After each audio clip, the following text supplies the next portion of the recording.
Halo sahabat berilmu, setelah pada video sebelumnya kita membahas asal-usul kertas, pada video kali ini kita akan mengungkap sejarah singkat kertas di beberapa negara di dunia. Sebelum kita mulai, tolong dukungannya like, subscribe, dan boleh komen biar kita bisa saling belajar. Oke, kita mulai. Pada saat kertas belum ditemukan, tulisan dan prasasti umumnya dilacak pada potongan-potongan bambu atau pada potong-potongan sutra. Sutra mahal dan bambu berat sehingga kedua bahan ini tidak dapat digunakan dengan nyaman.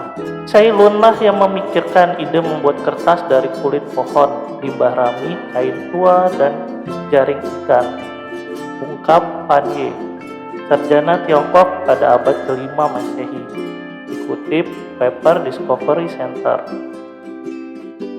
Lalu pada abad ke-6 kertas dibawa ke Jepang oleh Dam Jing, seorang biksu Buddha.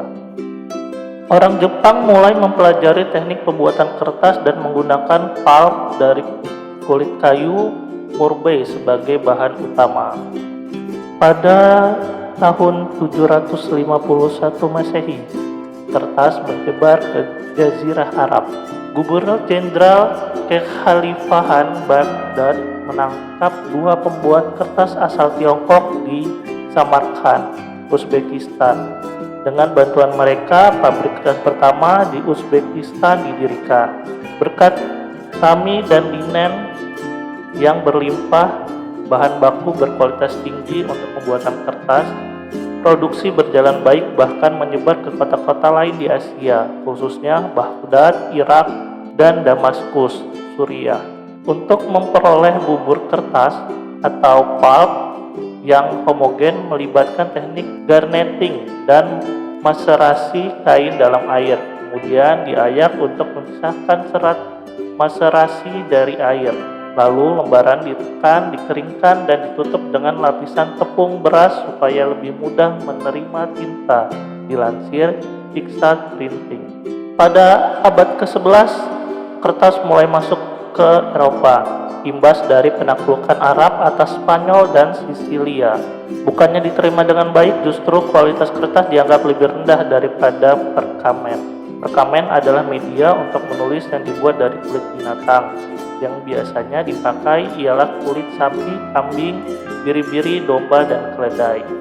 Bahkan di tahun 1221, Kaisar Romawi Suci Frederick II melarang penggunaan kertas untuk dokumen publik, sebab tepung beras yang merupakan salah satu bahan pembuatan kertas pada abad ke-11 adalah sumber makanan bagi serangga, sehingga lembaran kertas tidak bertahan lama.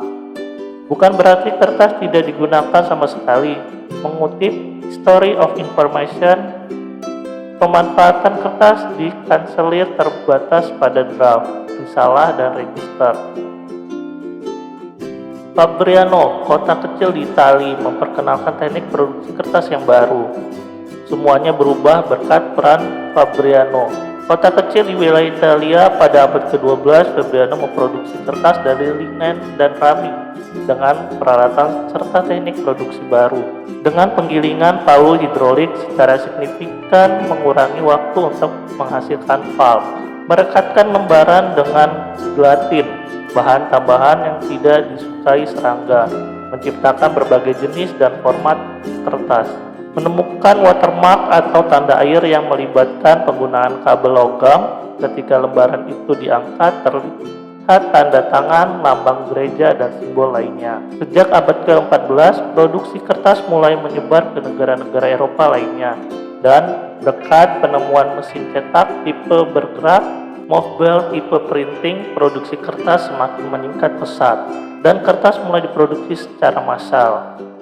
Pada tahun 1797, Nicholas Louis Robert menciptakan mesin Fondrier pertama yang bisa menghasilkan lembaran kertas sepanjang 60 cm. Lalu berkat teknik baru dalam mengekstraksi serat dari pohon, harga kertas turun drastis dan menjadi produksi konsumsi massal.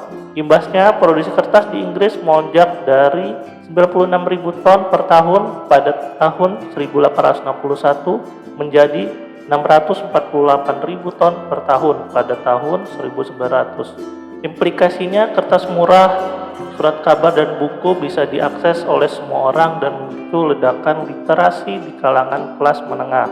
Ada banyak buku yang bisa diperbanyak dengan adanya kertas dan mesin cetak. Dari Eropa inilah kertas menyebar ke seluruh dunia sampai ke Indonesia. Nah, itulah sejarah singkat bakal kertas dari beberapa negara di dunia.